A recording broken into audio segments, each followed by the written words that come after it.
Ya, belakangan ini publik dikejutkan dengan asuransi Jiwasraya yang menyatakan tidak bisa membayar polis yang jatuh tempo. Pemegang polis bahkan sampai menyurati Presiden Joko Widodo untuk mengadukan nasib mereka. Sebenarnya apa yang terjadi dan bagaimana kronologinya akan kami ulas untuk Anda dalam prahara gagal bayar Jiwasraya. Berikut ini kita lihat kronologinya seperti apa. Jadi apa yang terjadi di penghujung tahun 2018 dan di tahun 2019 ini sebenarnya adalah buah atau akumulasi dari kesalahan tata kelola yang terjadi beberapa tahun sebelumnya. Kalau ditarik ke belakang, kita lihat kronologinya seperti apa sampai kasus ini mencuat. Yang pertama, kita tahu bahwa ini diketahui Jiwasraya ini melakukan investasi repo saham atau repurchase agreement untuk saham di tahun 2017 hingga di tahun 2012. Nah, kemudian produk asuransi yang pada saat ini mengalami gagal bayar, produk asuransi dari Jiwasraya ini mulai dipasarkan di tahun 2013, namanya JS Proteksi Plan. Jadi ini sifatnya adalah proteksi sekaligus investasi. Ini tipenya adalah asuransi single premi, jadi premi dibayarkan di awal sekaligus. Ini memang targetnya menyasar nasabah-nasabah prioritas di 7 bank yang menjadi agen JS Proteksi Plan ini ya, karena nilai preminya pun cukup besar, yaitu 50 juta rupiah sampai 5 miliar rupiah dengan masa asuransi 5 tahun. Kelebihannya selain menjanjikan imbal hasil yang cukup menggiurkan 6,5% pada waktu itu ya per tahun, kemudian nasabah juga bisa melakukan penarikan dana mereka setiap tahun. Jadi misalnya saya punya 100 juta, saya masukkan ke JS Proteksi Plan melalui salah satu bank. Misalnya dari 100 juta ini saya akan mendapatkan imbal hasil 6,5 juta tiap tahun. Kemudian saat saya membutuhkan setiap tahun saya bisa ambil ini nilai pokok asuransi yang saya bayarkan premi di awal itu ya.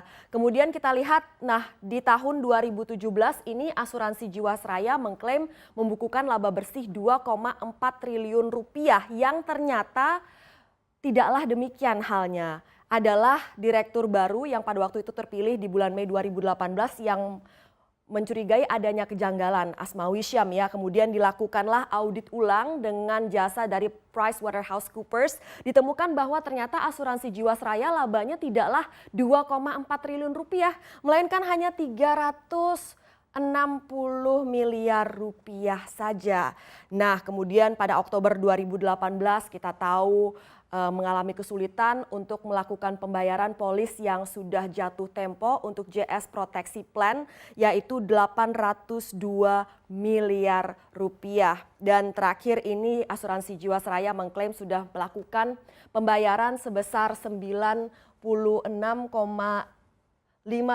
miliar rupiah. Ini adalah berupa bunga untuk 1.286 polis yang jatuh tempo. Nah, kemudian 5 November 2018 ditunjuk di rut baru, yaitu Heksana Trisasongko yang saat ini tengah berusaha untuk membereskan klaim-klaim asuransi ini dan juga membenahi persoalan yang terjadi di asuransi Jiwasraya. Dan ini di awal tahun nasabah yang ingin mencairkan polis mereka yang jatuh tempo tapi tidak berhasil menyurati Presiden Joko Widodo mengadukan nasib mereka. Nah, sebenarnya seberapa besar produk JS Proteksi Plan ini? Jadi nasabah atau pemegang asuransi dari Jiwasraya sendiri jumlahnya ada 7 juta ya. Tapi yang punya ini, produk ini, JS Proteksi Plan yang saat ini mengalami gagal bayar ini jumlahnya sekitar 17.000 nasabah. Tapi dari sisi portofolio ini setara dengan 35% portofolio asuransi yang dikelola oleh asuransi Jiwasraya. Kemudian kita bergerak ke selanjutnya. Nah, sebenarnya apa yang membuat keuangan asuransi Jiwasraya seret atau likuiditasnya tertekan? OJK menyebut ada sejumlah faktor, diantaranya penerimaan premi yang menurun, kemudian juga tren kinerja investasi yang menurun. Nah, memang idealnya ini sebuah perusahaan asuransi pada saat polis jatuh tempo, perusahaan asuransi harus memiliki kemampuan untuk membayarkan nilai pokok beserta bunganya. Nah, karena itulah investasi yang mereka tempatkan ini harus pada instrumen-instrumen yang liquid. Nah, kita lihat penempatan investasi asuransi Jiwasraya di tahun 2017 sesuai dengan laporan keuangannya seperti apa. Jadi yang pertama deposito 4,3 triliun ya, biar mudah saya bulatkan saja ke triliun. Kemudian saham 6,6 triliun rupiah. Nah, karena ini perusahaan BUMN atau plat merah, pada saat uangnya ditempatkan di saham dan kemudian nilai sahamnya anjlok, ini perusahaan BUMN tidak seleluasa perusahaan lain bisa melakukan cut loss karena perusahaan BUMN bisa saja dituding merugikan keuangan negara. Nah, jadi tidak bisa fleksibel langsung cut loss, jadi bisa saja investasinya tertahan di situ ya.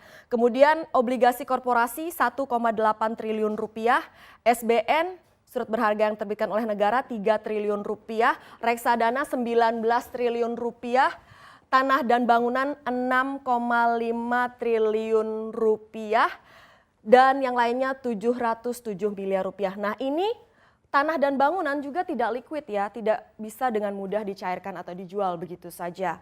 Nah kita lihat selanjutnya. Jadi dari total investasi ini, yang dilakukan oleh asuransi Jiwasraya ini total investasinya tercatat 42,3 triliun ya. 42,3 triliun jika ditambahkan dengan aset yang bukan investasi, jadi total aset asuransi Jiwasraya ini ada 45,6 triliun total aset. Nah, sekarang untuk melihat seperti apa keuangannya, kita lihat juga liabilitas atau kewajibannya apa saja.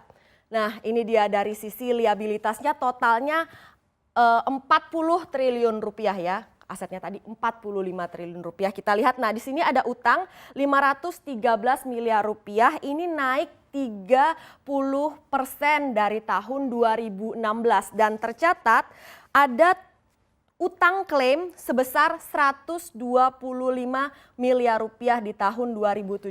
Nah, angka utang klaim ini naik 2 kali lipat dari tahun 2016. Kemudian ini adalah cadangan teknis 39,5 triliun rupiah.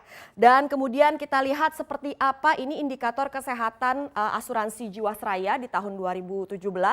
Kita lihat tadi asetnya ada 44,5 triliun rupiah, kemudian liabilitasnya ada 40 triliun rupiah, jumlah tingkat solvabilitasnya 4,4 triliun rupiah, kemudian modal minimum berbasis resiko atau MMBR-nya ada 3,6 triliun rupiah, kemudian kelebihan tingkat solvabilitasnya ada 835 miliar rupiah dan ini yang penting ya, rasio pencapaian atau tingkat solvabilitasnya RBC-nya 123%.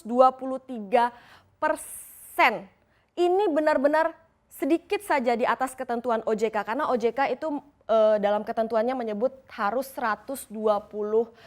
Jadi ini hanya 3 poin di atas ketentuan OJK dan ini padahal tahun sebelumnya ini angkanya di 200% di tahun 2016 dan dikatakan rasio ini 123% ini merupakan yang terendah sejak tahun 2012.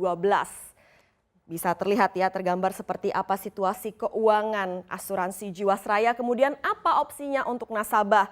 Jadi memang mencairkan nilai pokok beserta bunganya bukanlah pilihan yang saat ini bisa diambil atau pilihan yang memungkinkan bagi nasabah pemegang polis JS Proteksi Plan. Yang memungkinkan adalah ditawarkan oleh asuransi Jiwasraya rollover, ini artinya dilakukan perpanjangan polis, imbal hasilnya ditawarkan 7% per tahun. Ada yang mengambil opsi ini, namun ada juga yang terus berjuang ingin dicairkan saja semuanya nilai pokok beserta bunganya, tapi itu bukan pilihan sehingga untuk mereka yang menolak rollover ini dijanjikan ada kompensasi atau pengembangan efektif ini 5,75% per tahun. Nah, janji dari asuransi Jiwasraya persoalan ini bahwa klaim polis yang jatuh tempo ini akan diselesaikan pada kuartal kedua tahun 2020. Jadi ini ada ujian untuk asuransi Jiwasraya karena tentu saja bisnis asuransi adalah bisnis kepercayaan.